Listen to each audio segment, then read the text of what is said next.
नमस्कार। कल धोनी के साथ अनहोनी हो गई। मुंबई इंडियंस और चेन्नई सुपर किंग्स का मुकाबला था। चेन्नई सुपर किंग्स अपने घर में खेल रहे थे, 2 मुकाबले हार चुके थे मुंबई इंडियंस से, तो ऐसे में लग रहा था कि क्या हिसाब बराबर कर सकती है धोनी की सेना। ऐसा हुआ नहीं। अगर मैच का रिजल्ट आप देखेंगे और जिसने भी मैच देखा होगा वो अंदाजा लगा सकता है कि मैच एक तरीके से एक तरफा ही था। मुंबई इंडियंस ने डोमिनेट करते हुए चेन्नई सुपर किंग्स को उनके घर में हराया।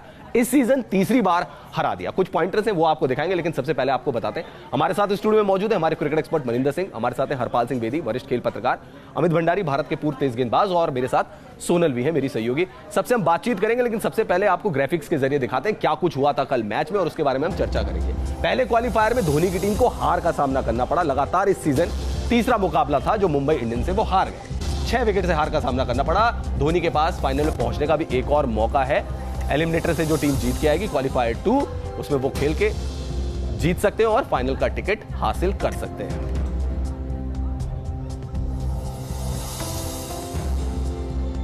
रोहित के इंडियंस ने फाइनल का टिकट हासिल कर लिया है। एक बार फिर से फाइनल में पहुंच गए वो। 6 विकेट से उन्होंने चेन्नई को हराया। 5वीं बार मुंबई की टीम जो है वो फाइनल में पहुंची है। 3 बार खिताब को अपने नाम भी कर चुकी है। 12 मई को फाइनल मुकाबला होगा। मुंबई इंडियंस उसमें फाइनल में पहुंच चुकी है। दूसरी टीम का चुनाव भी होगा। 2 मैच और। मनिंदर सर, अगर कल चेन्नई के लिहाज से बात की जाए, अपने घर में मैच खेल रहे थे, अपने घर में उनका रिकॉर्ड बहुत अच्छा है, हालांकि मुंबई इंडियंस ने उनको पहले हराया हुआ था। क्या कल धोनी अपने ही चक्रव्यूह में फंस गए? क्योंकि टर्नर ट्रैक बनाते हैं, स्लो ट्रैक बनाते हैं, स्पिन फ्रेंडली ट्रैक बनाते हैं। स्पिनर्स कामयाब हुए, लेकिन मुंबई इंडियंस के। हाँ, देखिए कभी कभी ऐसा होता है, आप गड्ढा खोदते हैं किसी और के लिए और खुद गिर जाते हैं उसमें, और कुछ ऐसा ही हुआ कल चेन्नई की टीम के साथ। लेकिन अगर आप क्रिकेट देखें जो दोनों टीमों ने खेली है, मुझे लगता है कि पूरी तरह से तीनों डिपार्टमेंट्स में धराशायी कर दिया मुंबई की टीम ने, चाहे वो फील्डिंग हो, चाहे वो बैटिंग हो, चाहे वो बॉलिंग हो। तारीफ करनी होगी मुंबई की टीम की। और मुंबई की टीम जिस तरह की क्रिकेट खेल रही है, जिस तरह की लय में आई है, एक कंप्लीट टीम लग रही है। उनके पास फास्ट बॉलर्स भी हैं, उनके पास स्पिनर्स भी बढ़िया हैं और उनके पास बैट्समैन भी बढ़िया हैं। जहाँ तक चेन्नई की टीम का सवाल है, देखिए उनके पास दूसरा सीम बॉलर ही नहीं है जी। और अपनी पिचेस के ऊपर खेल के 5 मैचेस जीते, जिसकी वजह से आसान हो गया उनके लिए क्वालिफाई करना।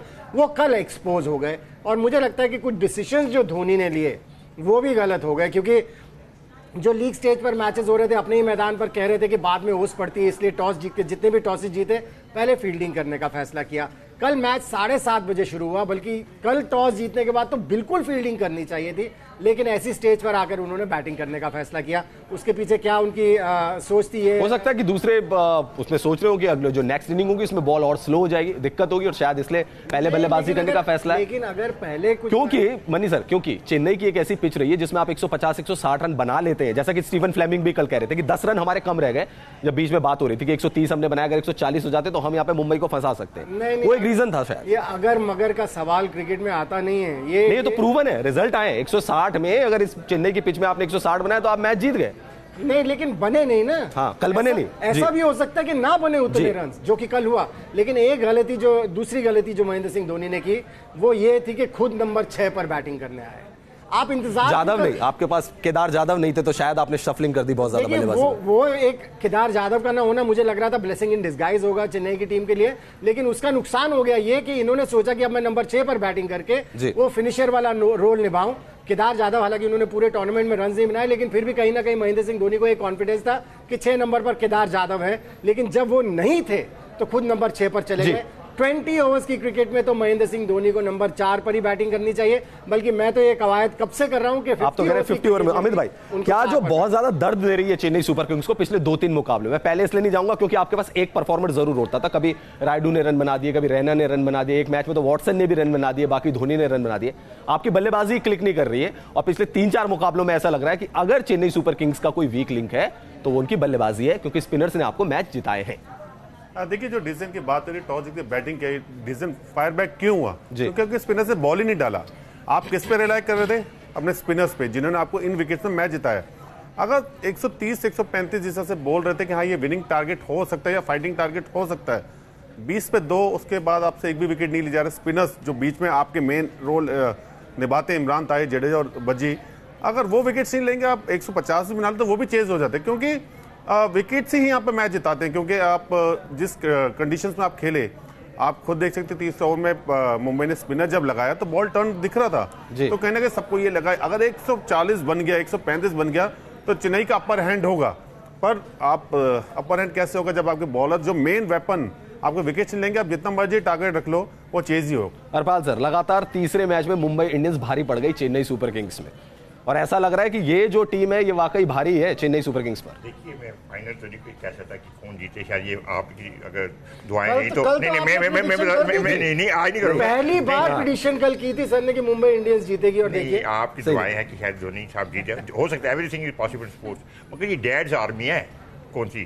चेन्नई। ये बात सुन लीजिए आप, ठीक है, इस बार क्या पहुंच गए, यहाँ जीता, ये जीता, मगर कोई बहुत कम कन्विंसिंग विक्ट्री थी, और आज पता चल गया। अब यही शायद कल जीत जाए, तो इसका ये मतलब नहीं मैं गलत हो गया। मेरा ये कहने का डैड्स आर्मी है, इनको रिव्यू करना पड़ेगा अपने ओवरऑल परफॉर्मेंस। कल ने आपने कोई क्वेश्चन पूछा था, मैं जवाब कुछ और दे रहा था, आप यही कह रहे थे ना, कल आपने इनाम लिए थे, यही मैं मनीष से कह रहा था, नाम से नहीं चलता। आपने कहा हार्दिक पांड्या का क्या रोल होगा, उसका क्या रोल होगा, सूर्य कुमार यादव को तो भूल ही गए थे कि कौन, हमें भी नहीं पता था, ईशान किशन को भूल गए थे, उन्होंने मैच जितवा दिया, क्योंकि हर प्लेयर का रोल होता है किसी न किसी पर। आप अगर इस सेट पैटर्न पे जाएंगे कि पहले पे ये जाएगा 140 बनेगा, फिर 150, ऐसे नहीं। फिल्मी सामने हमारा तो काम है ना एनालिसिस करना, स्पेकुलेशन करना, एनालिसिस करना। आपका नहीं जिस तरह मनी ने, अमित ने कल कहा, as a cricketer the experience, मैं आपको एक गेट फीलिंग जर्नलिस्ट की, यार ये क्या कर रहा है। अब मनी ये कह सकता है इस बात पर, यार अनप्लेबल बात है जी, तो आम आदमी कहता है यार अनप्लेबल बात सिर्फ इसके लिए, दूसरे के लिए क्यों नहीं है। अगर आपके स्पिनर थे, इसी आम आदमी की बात करो मैं, ये जो क्रिकेटर, इन्होंने आपको टेक्निकलिटी बताई कि ऐसे होता है। आम आदमी कहता है यार ये तो इनकी बात है, ये आज हरभजन को नहीं चला, अगर वो दूसरी तरफ से चल सकता है, वो तो इसका स्पिनर नहीं है, तो बड़ा तो कम खान बना हुआ।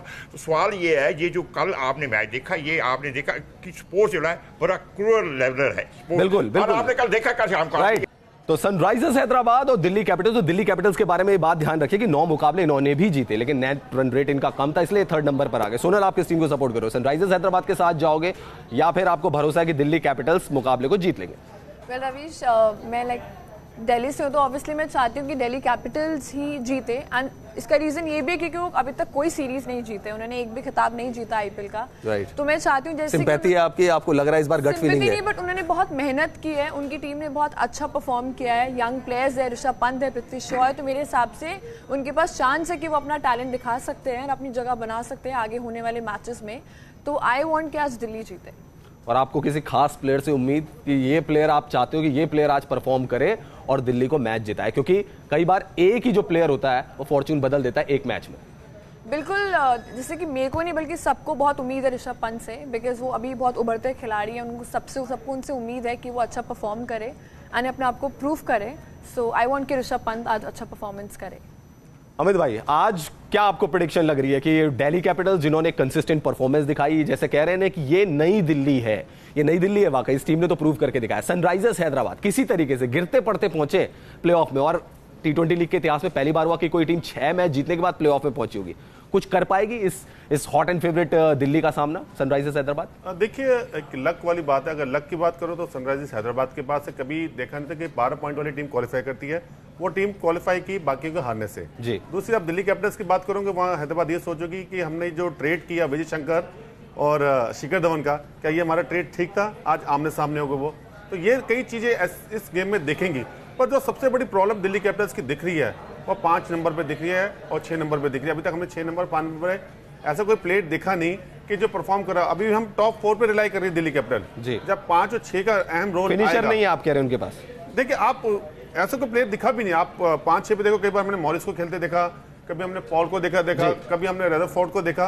आपने कंसिस्टेंट किसी प्लेयर को खिलाया नहीं। आपने स्टार्टिंग में हनुमान विहारी को खिलाया। तो जब आप इतने चेंजेस एक नंबर पे करते तो आप उस नंबर पे श्योर नहीं है जी। हरपाल सर, जॉनी वेस्टो गए, डेविड वार्नर गए, सडनली वीक नजर आई सनराइजर्स हैदराबाद की टीम, लेकिन मनीष पांडे ने जिस तरीके से परफॉर्मेंस की है, केन विलियमसन ने जिस तरीके से पिछले मैच में परफॉर्मेंस की है, आपको लग रहा है कि इस टीम में भी थोड़ा सा दम अब नजर आ रहा है जो बीच में गायब हो गया? मैच तो टीम तो है जी, पहुंची है ना, मगर एक बात है, 6 मैच आउटसाइड हारी है। जब वो दिल्ली ने जीते जी, जैनिन बाहर में ज्यादा जीते, अपने घर में हार रहे थे मैच, ये अपने घर से बाहर ज्यादा हारे। और इनकी जैसे अब अमित से बात करो, ये किस्मत की है, अगर किस्मत है अभी आज चलेगी, वरना इनकी बॉलिंग और नबी का इतना खतरा था वो बिल्कुल ठस हो गया। और बैटिंग बड़ी कमजोर है।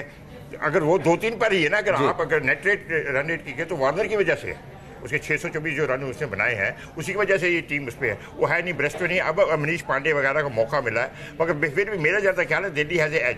ये नहीं कह सकता कि क्या होगा। मनी सर बहुत संक्षेप में, समय कम है, किसके पास एज है? कह रहे दिल्ली के पास ज्यादा एज है, आप भी यही मान रहे हैं या कुछ सरप्राइज हो सकता है? नहीं देखिए, सरप्राइज T20 क्रिकेट में कभी भी हो सकता है, लेकिन एज दिल्ली के पास ही है, इसमें कोई शक की बात नहीं है, क्योंकि टीम ओवरऑल अगर आप दिल्ली की देखें तो वो बेहतर टीम है। लेकिन कई बार ऐसा होता है, जिस किस्मत से सनराइजर्स हैदराबाद क्वालिफाई की है 12 पॉइंट, जिसकी हम बार बार बात कर रहे हैं, सनराइजर्स हैदराबाद बेस्टो और वार्नर के जाने के बाद नथिंग टू लूज वाली सिचुएशन में, और ऐसी टीमें सरप्राइज कर सकती है। और भारतीय क्रिकेट टीम के पूर्व कप्तान कपिल देव, उन्होंने हार्दिक पांड्या के बारे में कुछ दिनों पहले स्टेटमेंट दिया था, लेकिन आज उन्होंने कहा कि हार्दिक पांड्या एक बहुत ही बेहतरीन ऑलराउंडर है और भारत के लिए बहुत बड़ा फैक्टर हो सकते हैं। सुनिए कपिल देव ने हार्दिक पांड्या के बारे में क्या कुछ कहा। आप उसके ऊपर प्रेशर मत डालिए, because he is a young talent, let him play his cricket with his own free mind, rather than इतनी ज़्यादा रिस्पॉन्सिबिलिटी देनी कि कंपैरिजन कर रहे हो या बाकी। I think their natural talent is very very important, so I don't like anybody even compare with anyone. Kapil Dev कह रहे हैं मेरे साथ कंपैरिजन मत करिए, बोझ पड़ता है किसी खिलाड़ी के ऊपर, किसी युवा खिलाड़ी के ऊपर, ये सब नहीं करा जाना चाहिए। लेकिन वर्ल्ड कप के लिए भारत की क्या संभावना है वो भी सुनिए। ये लगता नहीं, यकीन होना चाहिए, क्योंकि अगर आप अपनी कंट्री को फॉलो करते हो तो ये यकीन होना चाहिए। क्या वो कर पाएंगे कि नहीं वो हमें नहीं मालूम, बट मुझे ऐसा लगता है कि वो कर पाएंगे, ये मेरा यकीन है। उनका क्या है वो उन्होंने बताना है। अब बात करते हैं वर्ल्ड कप से पहले ऑस्ट्रेलिया को लगे बड़े झटके की, जहां फॉर्म में चल रहे ऑस्ट्रेलियाई तेज गेंदबाज जॉय रिचर्डसन कंधे की चोट की वजह से आईसीसी क्रिकेट वर्ल्ड कप से बाहर हो गए हैं। जॉय रिचर्डसन को इसी साल पाकिस्तान के खिलाफ मार्च में खेली वनडे सीरीज में फील्डिंग के दौरान चोट लग गई थी, जहां दायां कंधा जो था वो अपनी जगह से हट गया था। जॉय रिचर्डसन की जगह केन रिचर्डसन को ऑस्ट्रेलिया की वर्ल्ड कप टीम में शामिल किया गया। हमारे साथ तमाम खास मेहमान जुड़े थे, आप सबका बहुत बहुत शुक्रिया। फिलहाल इस खास पेशकश में इतना ही। देखते रहिए न्यूज नेशन, क्योंकि खबरों का सिलसिला यहां कभी नहीं थमता।